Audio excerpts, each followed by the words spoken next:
So Bill, when did you first become interested in aviation?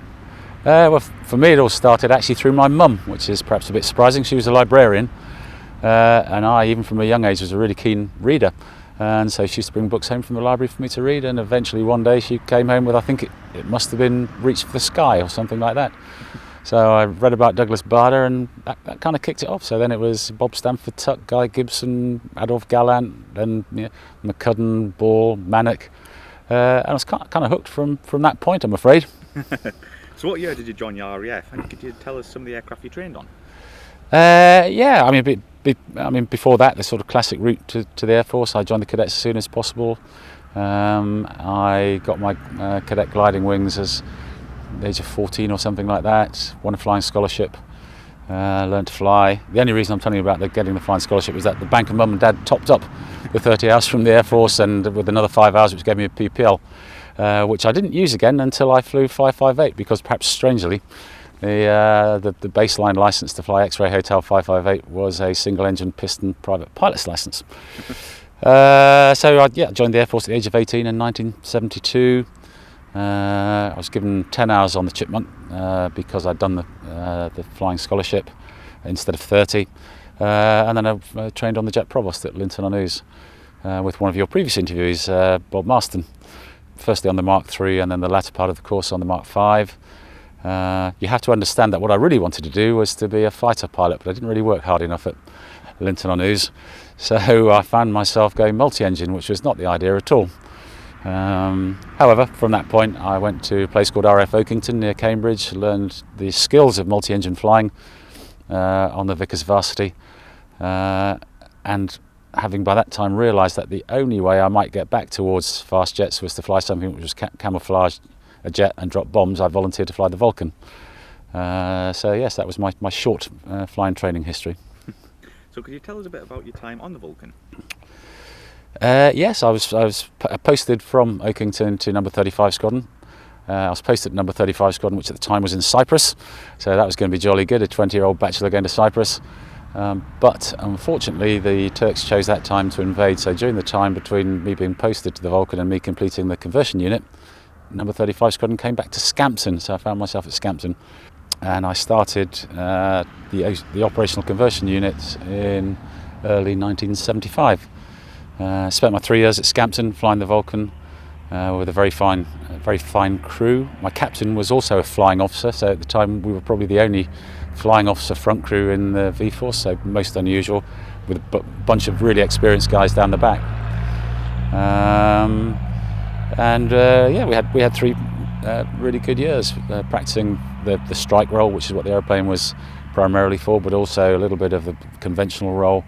And actually during my time there, the squadron took on a 3rd role, which was maritime radar reconnaissance. I also see you have a few hours on Harrier. How did this come about? Yes, well, all the time that I was on the Vulcan, I spent all the time talking to anybody who would listen, saying I want to fly fast jet. From the Vulcan, so I didn't do a Vulcan captain still because they started to take me to heart, so I went off to be a flying instructor on the Jet Provost, which I did for 3 years. I spent all my time there saying I want to be a fast jet pilot. And then one day my boss called me in and said, right, that's it, you're posted. So I thought I'd just test the water, and I said, how many engines has it got? And he said, 1 engine. And I thought, oh no, I'm going to get a punishment tour on the Jet Provost again.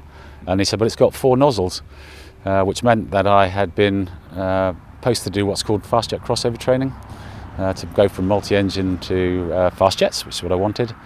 And I'd been posted before I'd even started the training to the Harrier. I mean, it was quite unusual to get fast jet crossover in those days. It was more unusual to get posted to a single-seat aircraft. It was very unusual to get posted to the Harrier. So it's very exciting. So off I went. I did the fast jet crossover training on the Hawk, on the tactical weapons unit, as I'm sure others that you've interviewed have described, which was great because here I was dropping bombs, shooting guns, doing air combat. It was wonderful.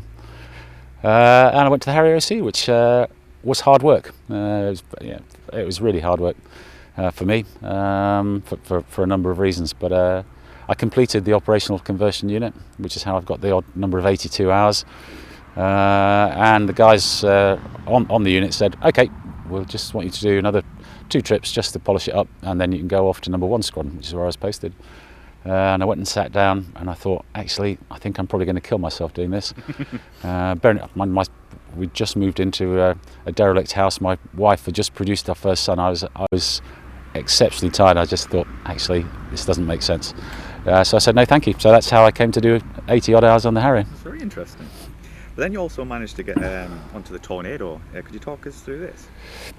Yes, that was after the Harrier. The Air Force told me to go and sit down for a little while they thought about what to do with me, and I thought about what I wanted. To me, it made perfect sense that as I was a nuclear bomber pilot already, and they just taught me how to be a ground attack pilot, the new Tornado was a good mixture of them both. They initially thought it would be a jolly good idea if I went and flew the F4 Phantom. However, eventually, good old Air Force, they said, okay, off you go and fly the Tornado. So that's what occurred. So did you ever fly on large exercises? No, it's interesting. I very neatly throughout my career avoided all wars and all major exercises. Excuse me. I missed the Falklands War because I was busy doing the fast jet crossover. I missed Gulf War 1 because I was a squadron commander on the Tornado conversion unit at that point. And along the way, I never partook. I guess when you say major exercises, you mean things like red flag and green flag and stuff. No, I was due to go on a green flag halfway through my tour in Germany, but that coincided with the birth of my second son. My squadron commander very kindly said I could stay in Germany for the birth of my son rather than go to green flag. Although in preparation for that question, I was looking through my logbook of the time, and in reality life in Germany was pretty much one long major exercise at the time. So how many hours did you get on Tornado, and did you enjoy it? Eventually I did a tour on 20 Squadron in RAF Germany, which was absolutely at the forefront. Right, some of the airplanes had delivery mileage on them when we started flying the airplane. So it was brand new force, it was brand new concept. People came from, apart from my sort of background, had come from Buccaneer, Phantom and Jaguar, and each of them thought that their way of doing it was the right way, whereas in fact the truth was that Tornado was a completely different weapon system, and actually it was greater than the sum of the other three. So we developed all the new tactics as time rolled on. Various bits of equipment on the airplane came into use. So during my time, we first fired the Mauser cannon, which was good fun. We did the development work for dropping paveway weapons with at that time with the guidance from a pod flown on a Buccaneer aircraft, which was an unusual sort of formation. We developed the low-level IMC tactics, which were in the event the tactics which were used in Gulf War 1 with mixed results. You were also an instructional command examiner. Could you talk us through this? Yes, after my in fact, I'll go to one of your other questions, which was about an A2 QFI, which will probably help matters. QFI, qualified flying instructor in the RF, has a categorization system. So once a brand new flying instructor has qualified with the Central Flying School, he is categorized as a B2 or probationary flying instructor. A short while later, after a test, he becomes a B1 flying instructor, which means an average flying instructor. And then a little bit later, with a bit more experience and a much stiffer test, both in the air and on the ground, then he can become an A2, which is an above average instructor. So A2 is kind of what people aspire to. And yes, there was an A1, but that was only for the sort of geeks who wanted to be flying instructors for the rest of their lives. So when I was on the Jet Provost, I became an A2 flying instructor, which helped my quest to get to fast jets. There is one other category which is called competent to instruct. So once you have a category, when you change to a different aeroplane, you can be competent to instruct. On the Tornado, I was a squadron KFI and a conversion unit instructor, so I was competent to instruct during that time. And then after all of that, I eventually, in the mid-90s, was posted back to examining wing at Central Flying School. Their job is to ensure the standards of pure flying and flying instruction across the three services, and with foreign air forces when invited. And therefore my instructional category at that point was command examiner.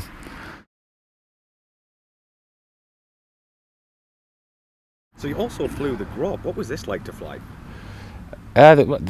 I'd never, apart from the Chipmunk, I had very little experience of light aircraft, so it was new to me. It was what I did after I'd left the regular service in the Air Force. I became a full-time reservist training flying instructors on the Grob. It was, in lots of ways, the ideal elementary flying training aeroplane, so it was very light. From the Air Force's point of view, it didn't consume much petrol, so it's very it was a little bit underpowered, but it was a useful vehicle to give young student pilots their first taste of aviation, and the Air Force used it to look at those students during their time on the aeroplane, and during that time they would be streamed to fast jet, multi-engine or rotary wing. You also became the Grob display pilot. How did this come about? It was an accident. But very early on during this time, but bearing in mind by this time I was 55, full-time reservist.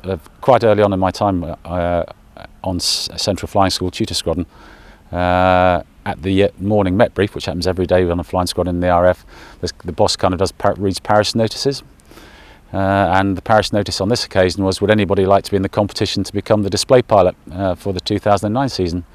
So really, out of complete mischief, I put my hand up, because I knew they weren't going to let a 55-year-old full-time reservist be in the contest. To my surprise, they did, at which point I realised that actually I'd have to win the competition. And as it happens, I did, and I displayed the airplane for the next 2 years. So how did you go about putting a display together? For the Grob, I set about it to start with. I made 3 columns. What did the Grob do well in terms of aerobatics? What did it do averagely? And what did it do badly? What it did badly was quite long, because the airplane was quite underpowered as an aerobatic display airplane. What it did averagely was another short list, and the really short list was what did it do well. And the one unique point the airplane had at the time was that you could do flick or accelerated rolls in it, which no other RF airplane at the time could do, so that was a unique point. So that was going to be in the display. And also, because it's light and slow, it could display closer to the crowd than the fast jets. So it could display at 150 rather than 230 metres, which meant that I could stay, with it being slow, I could stay quite close to the crowd. So I built the display around staying close to the crowd, and with quite a lot of flick rolls in it. The other thing I decided was that I would try to display the aeroplane down at its base display height of 500 feet throughout, rather than starting very high, very fast, and trading energy as you came down, which meant that was great fun for the pilot, but actually the audience couldn't see you. But if you try to display the aeroplane constantly at its baseline of 500 feet, it was very difficult to keep the speed going, to keep the energy going. So there were 21 or so manoeuvres in the 6-minute display, and each time, if you didn't do it, the airplane lost about half a knot or a knot, which doesn't sound much, but in the end, if you didn't do it very carefully, then you'd run out of energy and have to stop, which happened to me on one occasion at Biggin Hill on a hot day. So that's how I decided I'd format the display, and then I actually took a model of a Grob Tutor probably or something like that, and I lay down in front of my fireplace with a nice straight edge, so display line, and really just sat down and thought about it. Then went out and tried those things in the air, firstly up at above 3,000 feet, and then settled on the display sequence at 3,000 feet, which is the RF rules. And then once that was settled and it was agreed by my supervisors, then we brought the display down to 1,500 feet, tried it there, it worked, 1,000 feet, and finally down to 500 feet. So did you have a favourite manoeuvre in the sequence? Yes, as I say, the flick rolls meant that you could roll the aeroplane at a fast rate for the Tutor, as opposed to very slowly.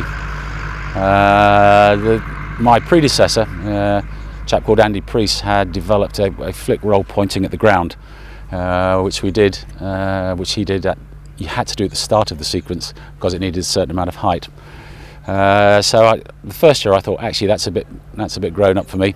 So the first year I gained experience, and the second year I put that manoeuvre in at the start of the display. So that was pretty exciting. So we would arrive on what they call the B axis, so pointing at the crowd, pull up, stall turn, and then point the airplane directly at the ground, 1,500 feet above it, and then do a big 360 flick roll, which took me a while to get around to thinking was a really good idea. But that that was great fun because it actually had to work every time. So did you have any favourite shows you displayed at? I did about 60 displays each year, so it was quite busy. I suppose possibly the favourite would be, in terms of the air display, was being invited to display at the Royal International Air Tour in the Tutor, because that didn't happen very often. So yeah, taking the Tutor out was good. But apart from that, the nice thing about flying the light aeroplane was that we landed at all the same places as all the other civilian participants, and stayed in all the same hotels. So I would hang out with the Paul Bonhams and Gerald Coopers and all of these, John Remains, all these stars of the airshow circuit, and listen to people who knew what they were doing. So it was, I think actually the social side of it, talking to proper display pilots was good. Yeah. So it sounds like you had a brilliant time in them 2 years.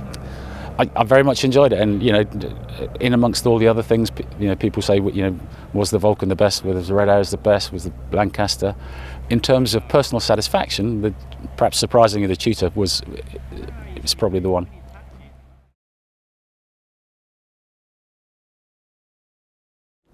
Bill, could you talk us through the background of the Vulcan and XH558 itself? The Vulcan, the original Vulcan B1 came about as an Air Ministry requirement for an aeroplane pretty much which could fly twice as high, twice as fast, twice as far as its predecessors like the Lancaster. Its most important requirement was that it had a big enough bomb bay to carry the new nuclear weapon, which is why these aeroplanes have enormous bomb bays. And three companies came up with designs which became known as the V-Force, so the Vulcan, the Victor and the Valiant. The Victor was the kind of high-risk version of it, so that's why it looks like a Star Cruiser still.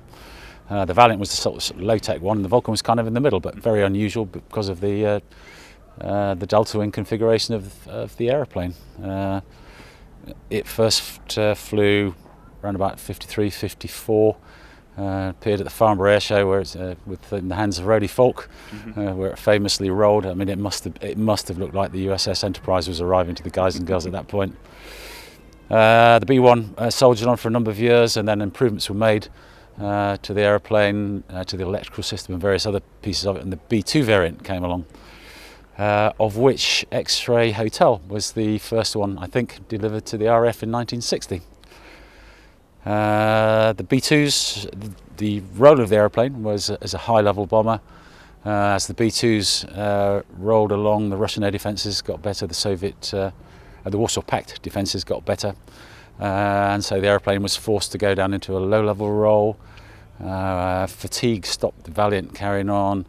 The Victor, I don't think, was particularly suitable to the low-level role, so it became a tanker, but the Vulcan soldiered on right the way through the 1970s into the early 1980s. It was in the course of being retired at that point, when of course the Falklands War occurred, and Vulcan 617 with my old senior captain Martin Withers achieved fame by bombing Port Stanley. After that, the aeroplane basically was taken out of service. Two were kept in service for what's called the Vulcan display flight, one of which was X-Ray Hotel 558, because it had the least fatigue usage of any of the Vulcans that were left at that point. It did that for a number of years in the hands of Paul Milliken and David Thomas, before all good things came to an end in, I think, the early 1990s. The airframe was rescued by a chap called David Walton, who took it to Bruntingthorpe, from whom it was purchased by the Trust. I don't know the date exactly, but in the mid to late 90s, with the view to restoring it to flight, which is what Dr. Robert Plemming and the team did successfully. Bill, can you talk us through some of the processes of getting it back into the air? The first thing was to come up with an engineering plan and get the approval of both the Civil Aviation Authority and a number of companies, in fact, who had responsibility for aspects of airworthiness of the aeroplane and the engine. So that would be BAE Systems, Rolls-Royce and Marshalls of Cambridge. They obviously signed up to the plan along the way, but the first thing that had to be done was the aircraft had to be stripped, right, everything taken out of it and stripped back to just the bare metal of the airframe. So I first saw the airplane at the start of 2001, when all that was left was was shiny metal. That was all x-rayed and tested and deemed suitable to carry on. And so from that point, the process of rebuilding the airplane came about through a bunch of volunteers and really excellent engineers. Along the way, a lot of weight was stripped out of the airplane. So the radar, which lives in the dome you can see there, was removed from the front together with the terrain following radar, which is the little nipple perhaps you can see on the camera. So weight from the front, the equipment associated with that inside the cabin was taken out, and to compensate weight-wise at the back of the airplane, which is where the electronic warfare equipment was, which were not little solid-state stuff like now. These were big dustbins full of valves. Took out about 6 tons of weight from the airplane. That's a lot. Yeah, until eventually it got towards the end of 2007, when the airplane first flew again at Bruntingthorpe, successfully. So when did she first fly publicly? The aircraft, and again I struggle to tell you the exact date because I wasn't involved at the time, but it displayed in, I think, late 2008. But then completed 8 full seasons. So can you tell us your story of how you actually joined the team? Well, again, it was a bit of luck, really. I had, if you rewind back to the short time I spent on BBMF, the captain of the Lancaster was a chap called David Thomas, who was also a very well-known Vulcan display pilot and was going to be the first captain of 558 after restoration. And even at that point, he was talking about, we'll get together, we'll have a small crew and we'll go and fly the Vulcan bill. I think my view at the time was, I'll let it fly for 2 or 3 years and see whether or not it's still flying. Anyway, that all coincided with me doing the Tutor display. I finished the Tutor display at the end of 2010, and I was actually attending a lunch to say goodbye to an old friend, which was also attended by another old friend, a chap called Mike Pollitt, who at the time was the operations director for the Vulcan. And he said, well, why don't you come and fly the Vulcan? Actually, I thought he'd had too many beers and I didn't expect anything to come of it whatsoever. However, he meant it, and I had a phone call from Martin saying, come and talk to us. And yeah, I'd say subsequently in around about June 2011, I found myself at Bruntingthorpe and climbing back into a Vulcan again. But that was a nice feeling. Well, it was a bit of a surprise, really, because it was Cold War Jets Day, and the whole idea was that I would, the airplane had flown in early in the day, and that I was going to do my first trip after everybody had gone home.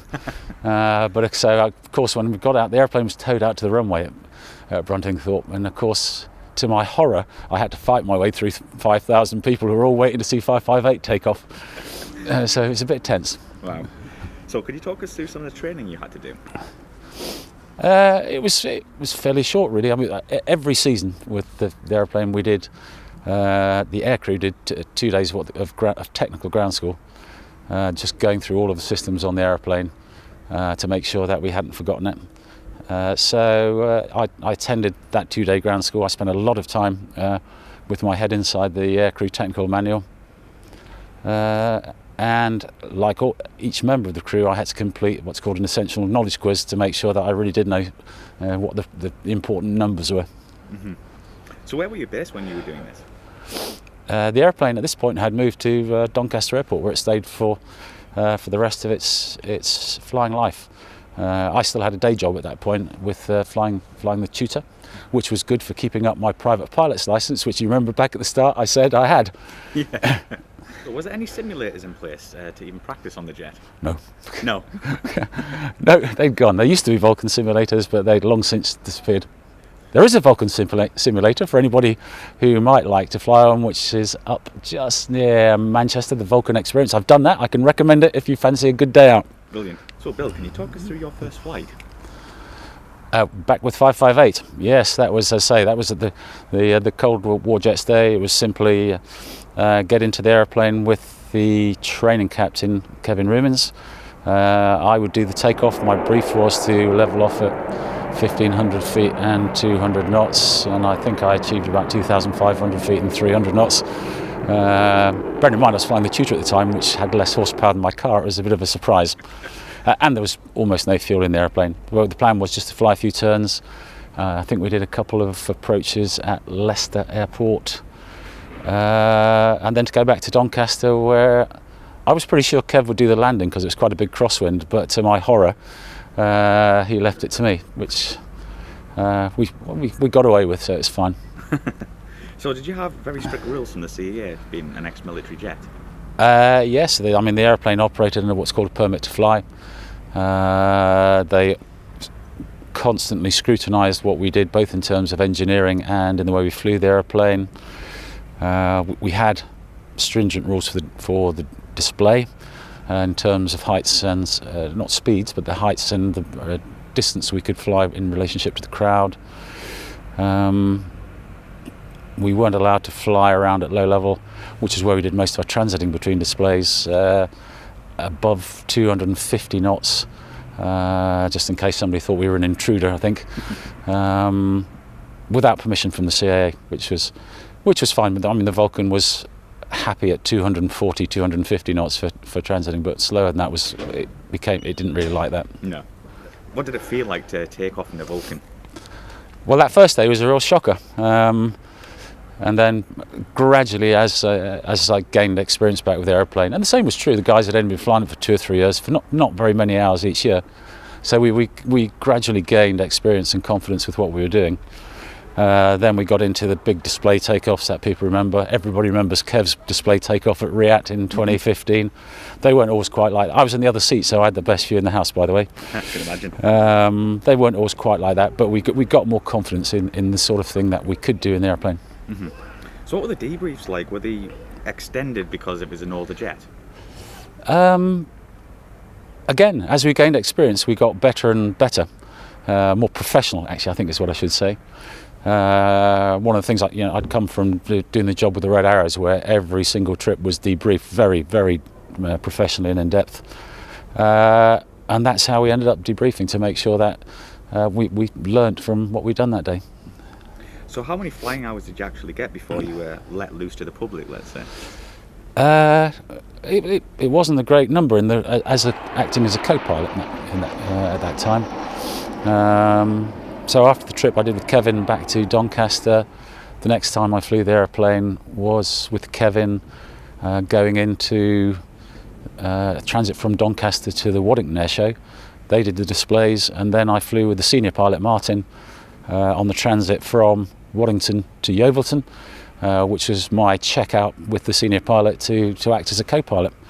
I acted as a co-pilot from that point for displays and transits for the next until the end of the next season, so 2 years in effect, or year and a half, before I became a captain and got my own display approval. So going back a bit, what was the actual role of a co-pilot then? In 558, the single most important role was to monitor what the flying pilot was doing during the display. You have to understand that by the time we finished, we were all captains on the airplane, so it wasn't quite like a captain co-pilot, it was 2 captains. But whoever wasn't flying the airplane monitored very carefully speeds, heights, just to make sure we didn't make a mistake. But apart from that, it was to help with the navigation. We had very Gucci GPS-driven moving maps on our iPad minis on our knees, and most importantly, to monitor the fuel system, which is very complicated on this airplane. I can imagine, yes. So was this a full-time role? No. Flying 558? No, not for me. It was not for any of the... Only Martin Withers, the senior pilot, was full-time employed by the Trust. 2 of the other captains are pilots with Virgin Atlantic, so they were there when their roster let them. And the other pilot was a non-Vulcan pilot. He was a test pilot. He was the chief test pilot of Rolls-Royce. So he kept us on our toes. So a bit more technical. What was that like to fly? Well, people always attribute a kind of godlike fighter pilot, likeness to the airplane. It's not that, but for an airplane of its size, it's massively agile. As you can see, huge wings, an awful lot of power. So it was definitely a pilot's aeroplane. It wasn't an F-16. No. But you know, empty, this aeroplane weighed about just over 100,000 pounds with not much fuel in it, which we usually had. It's about 120,000 pounds. The engines produced about 70,000 pounds of thrust. So actually, it's for a big aeroplane. It's a lot of thrust to the weight. Yeah. So can you tell us some of the strengths and weaknesses of actually how she flew? As a display airplane, the strengths are it's big, noisy, impressive, smoky.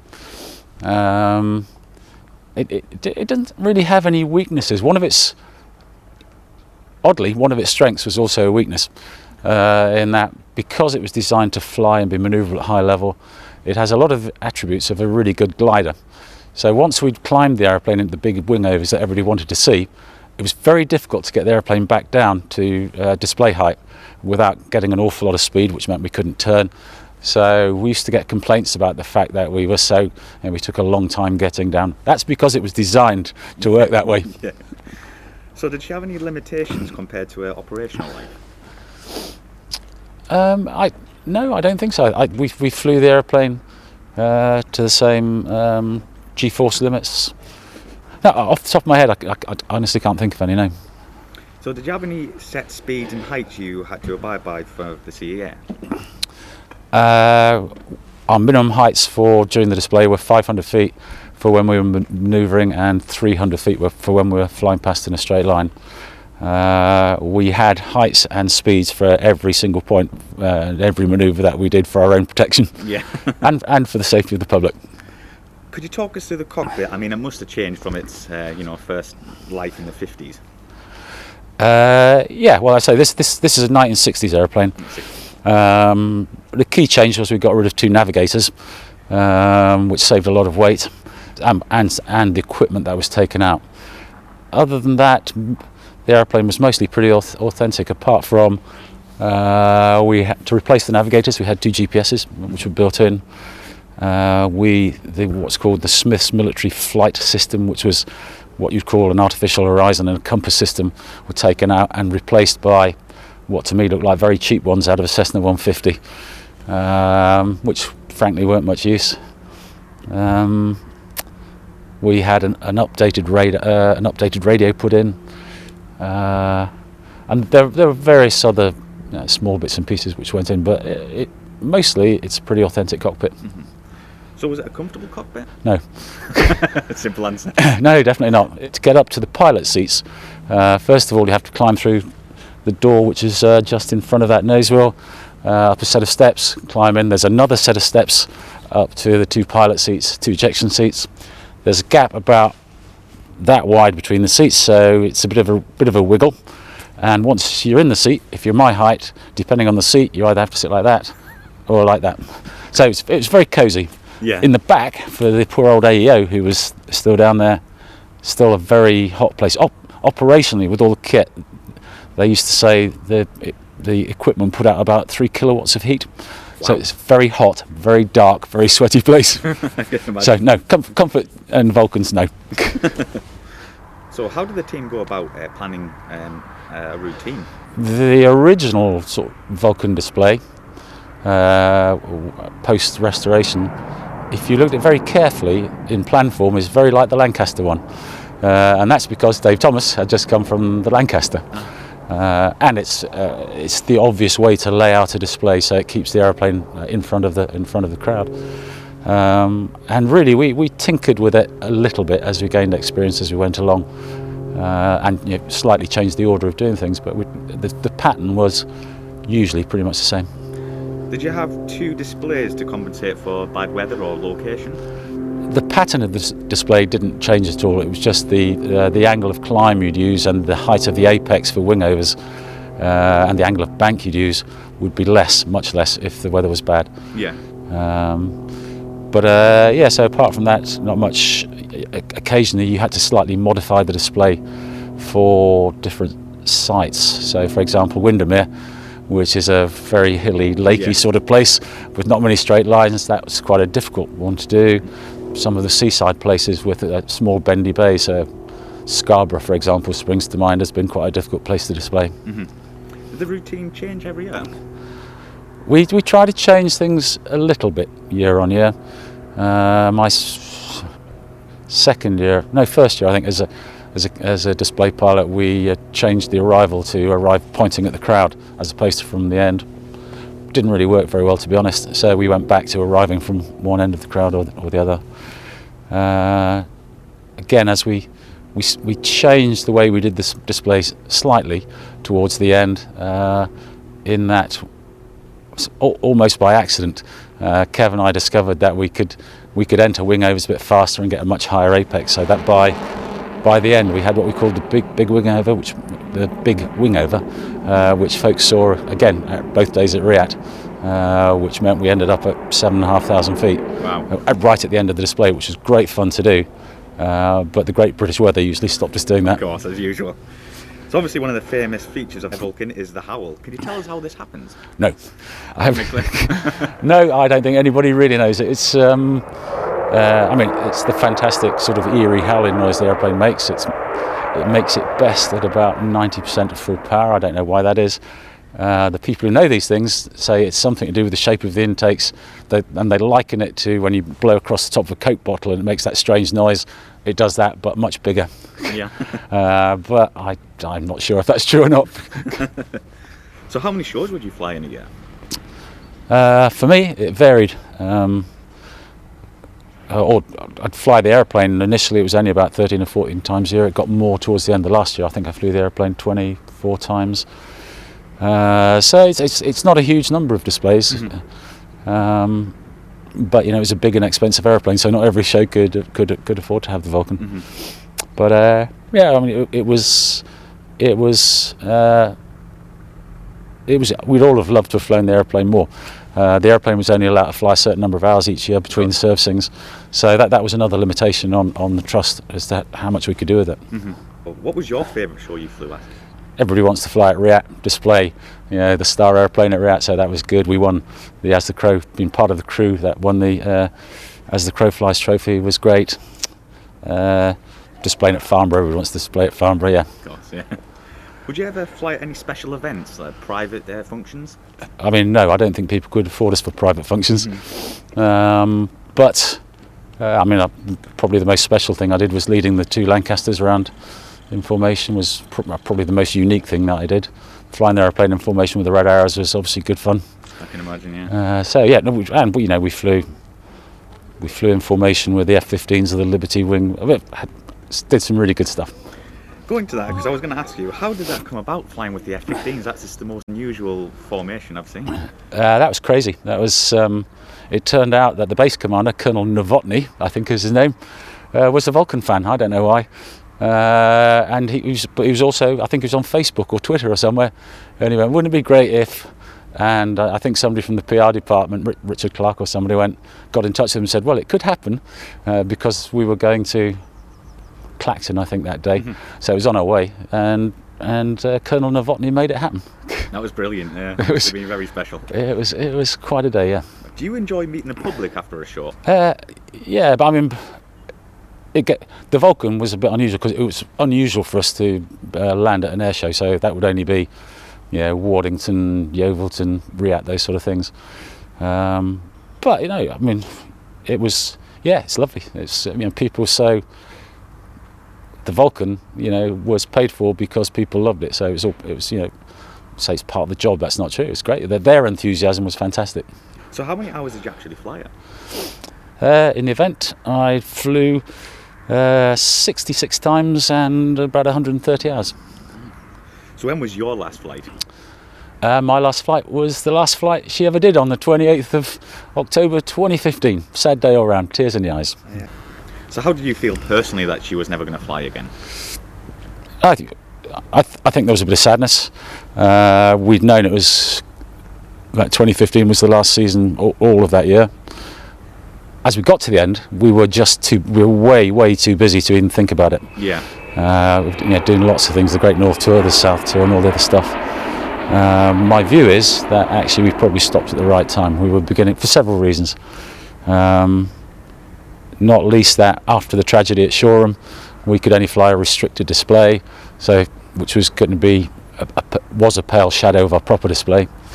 It would have been bad to go to RIAT and fly a limp display. And we were starting to have the odd technical issue, which made me think, well, most people remember the gear not coming down properly at Prestwick. If it hadn't come down, then that would have been quite a bad outcome. I think so, yeah. So yeah, my view was actually it was probably a good time. Right time, yeah. I'm the operations director of a charitable group called the People's Mosquito, who are doing their utmost to return a DH Mosquito, DH98 FB6 variant, which is the fighter bomb one. It's the sexy one for people who know that, with the 4 cannon, the 4 guns in the nose, to where it belongs, to put it back on the UK display circuit. So where can we find the People's Mosquito online? I'm no good at the wwws, but if you search People's Mosquito Facebook, People's Mosquito Twitter, you will find us there. We'll find you. And finally, do you ever get sick of talking about aviation? Yes, constantly. No, that's not true. It's like all of us, we all like talking about it. Although I do like going to the pub in my local countryside area where other people talk about things like farming, just by way of a change. Yeah. Well, Bill, thanks very much for being on the show. It's been a great pleasure.